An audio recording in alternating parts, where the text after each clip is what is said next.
And I'm really looking forward to this session related to post-COVID-19 ministry. This has been really an interesting year for some, a crazy year for others. And I think no one expected this year to unravel as it is unraveling right now. So I'll be sharing a few lessons that we've learned personally from our side, but also thinking of the big picture. How is this pandemic impacting how we do ministry? We always say that a crisis is an accelerator. It just exposes the existing trends that has been already there. And I'm looking forward to share just a few thoughts on post-COVID-19 ministry. But before I start, I would like to just share my screen quickly with you. So I think each and every one of us can testify that this has been an interesting year, a crazy year. Some of the photos that have been shared on social media is that if 2020 was a slide, it would look something like this. It's really crazy. Or if 2020 was a swing, it would look something like this.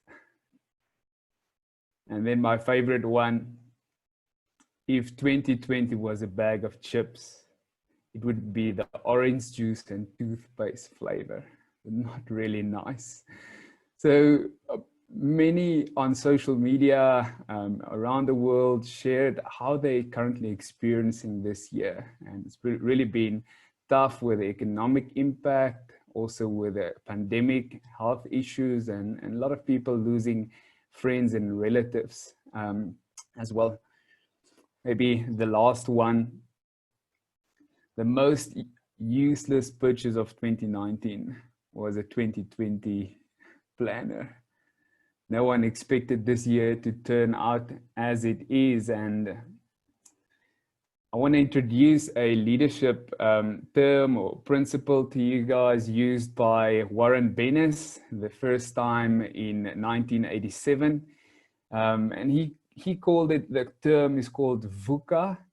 And I want to share about post-COVID-19 ministry in a VUCA world. So it's an acronym and it describes a situation of constant, unpredictable change that is now the new norm. And many of us have heard the term over and over, the new normal. So it's so difficult now. The world is so complex and changing rapidly. How can we keep up? How can we stay effective in ministry, but also to the specific vision of establishing a God kingdom culture within Africa in this crazy world? And how do we do it? Because the world is so complex, it's changing all the time. Our 5-point strategy plan doesn't work always. How do we go about it? And I want to share a few thoughts on this. So let me go into a bit of detail related to the term VUCA. So firstly, volatility. The world is constantly changing. It's unpredictable. And how can we plan effectively if we live in this if we live in this place of constant change? The world is uncertain. It's difficult to predict the future. How can we be effective in our ministry strategies, in our bold project plans? How do we plan effectively in a post-COVID-19 world? The world has become more complex, so problems are so much harder to understand. So what do we do?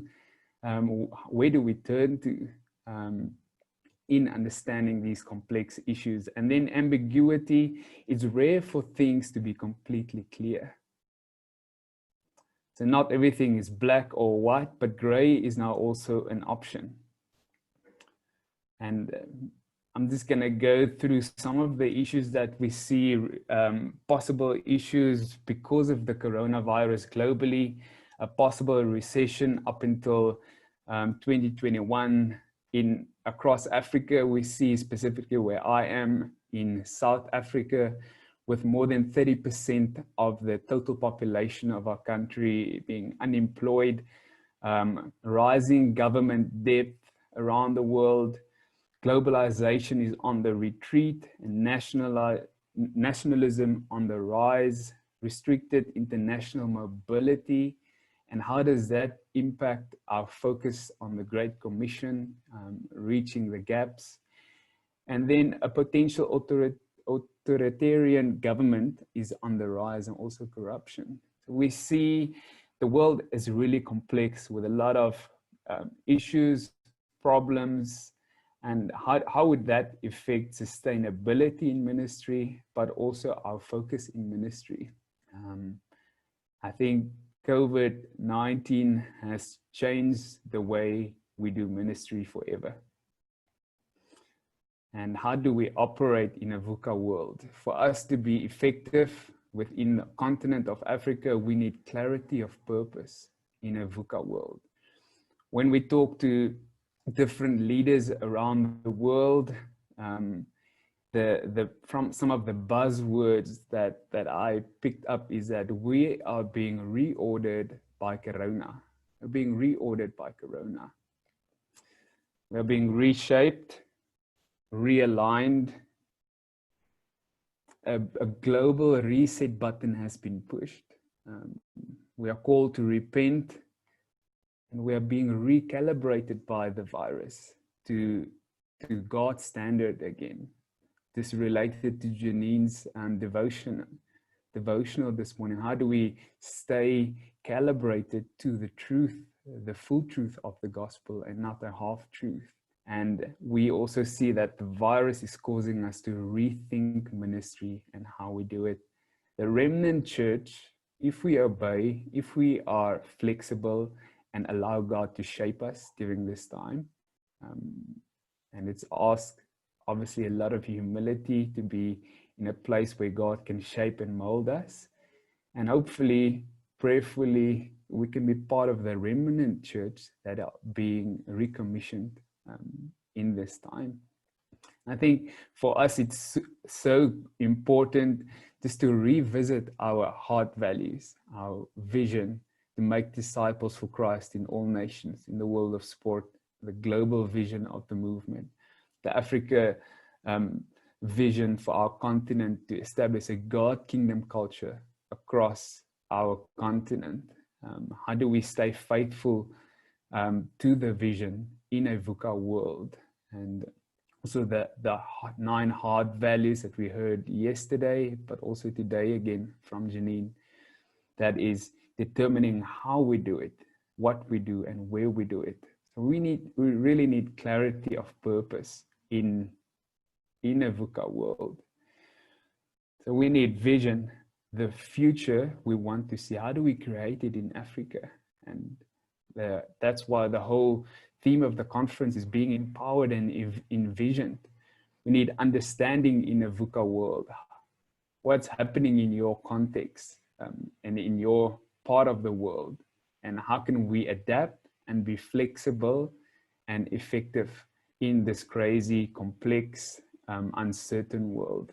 We need clarity, simplicity. So what's it really all about? We've been hearing the term throughout the week. We have to simplify if we want to multiply. So what is it really about? Can we summarize our ministry in one clear sentence? And then lastly, adaptability. We need to be flexible and agile because things are changing so fast. And flexibility, adaptability, and resilience must be part of our DNA of the sport movement in Africa, because we are living in a VUCA world. Maybe just a reminder again. So what's it all about for us?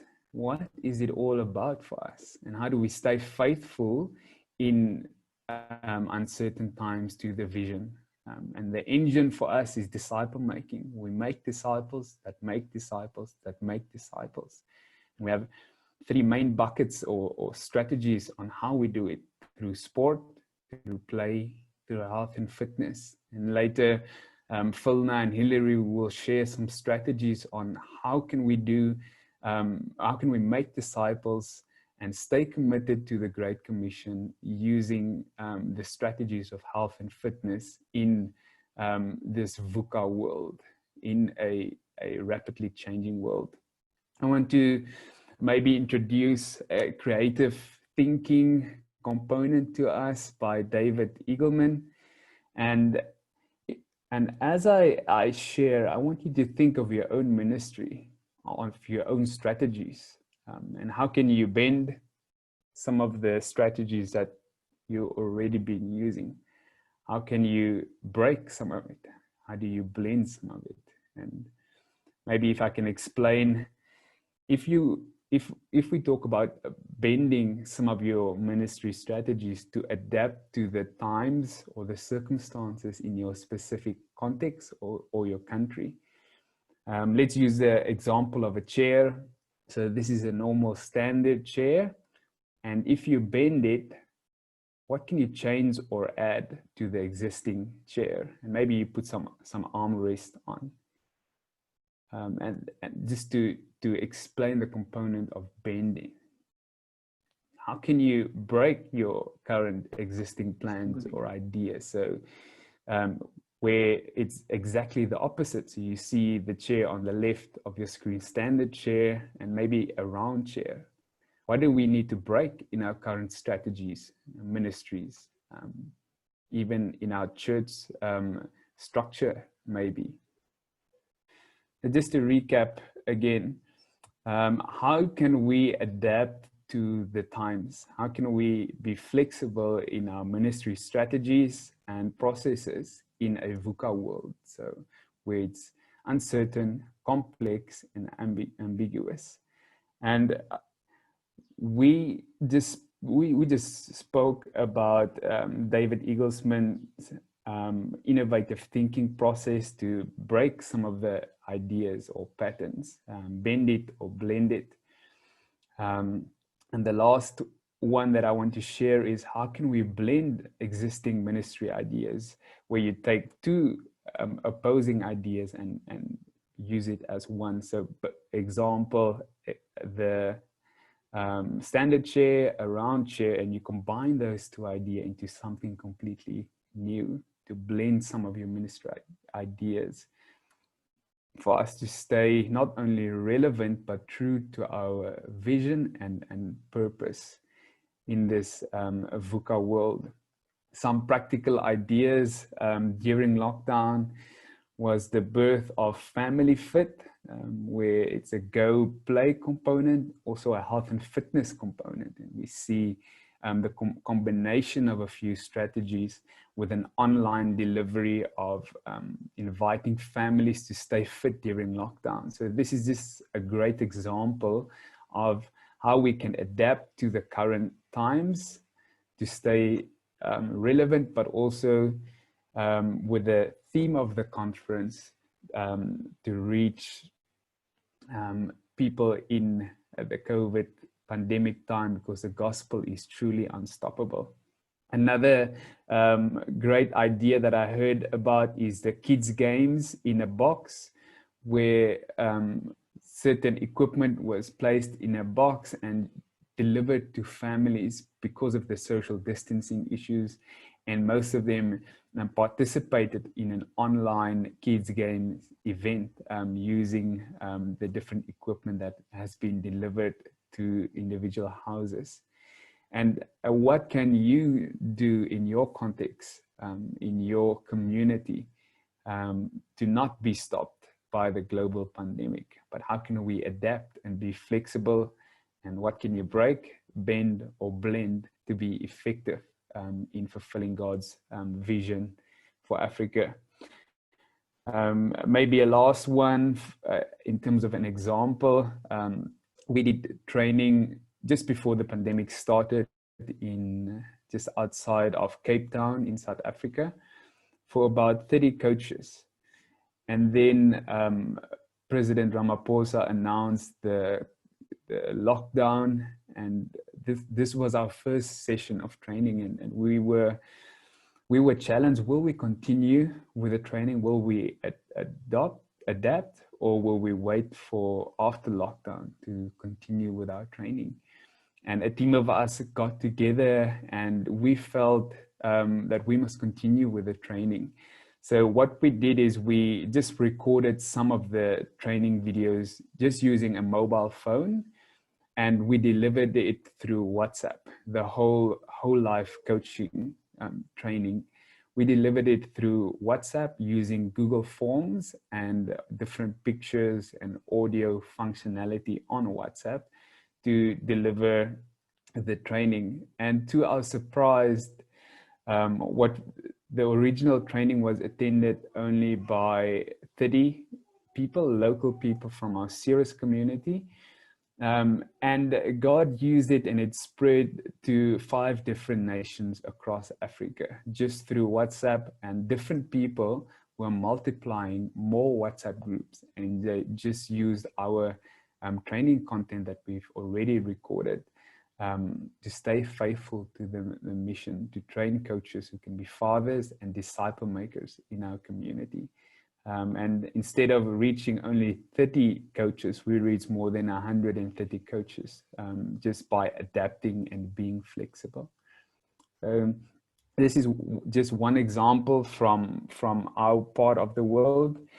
And I want to encourage each one of us to think, what can we break? What can we bend? And what can we blend to be relevant, but also effective in a VUCA world? Plan as if you'll remain in this crisis. It will help us to simplify so that we can multiply faster. I think one of the key things for our team was that we've seen that we can do a lot more even with less. And we had a lot of extras, maybe in resources or things that we thought we needed, but we don't need it to take the gospel to the different communities. And I wanna conclude by just a few lessons that I've learned from our 1.5-year-old baby. Our daughter, her name is Juliana. And in South Africa, we've been in lockdown for more than 4 months.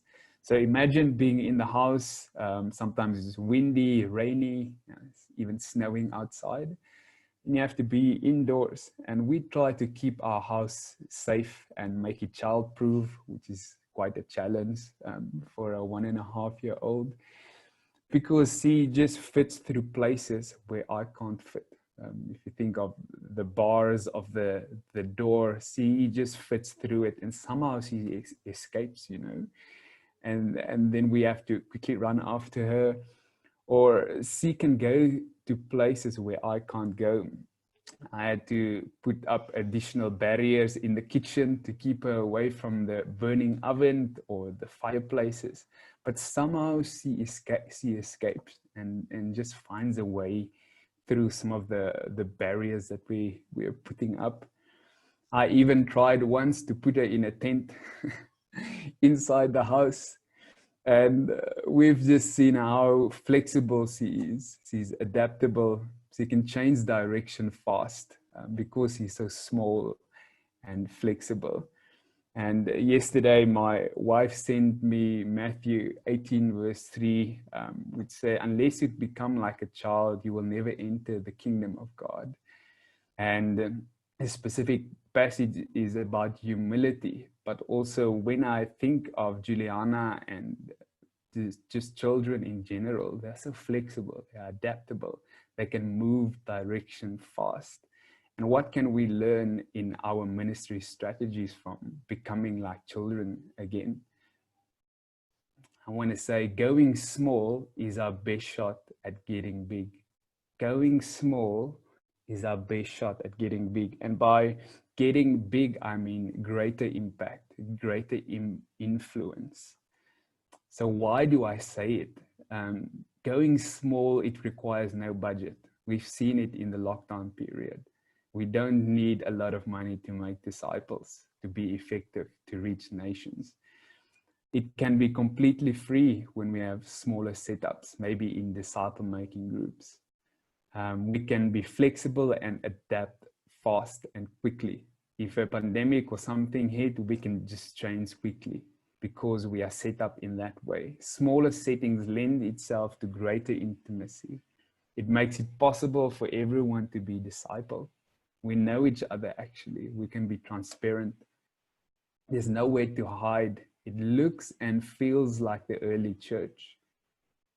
Can fit or move easily in restricted places. Specifically with our focus on the gaps within Africa, we see smaller setups or smaller expressions can move where maybe bigger expressions of ministry or church might struggle.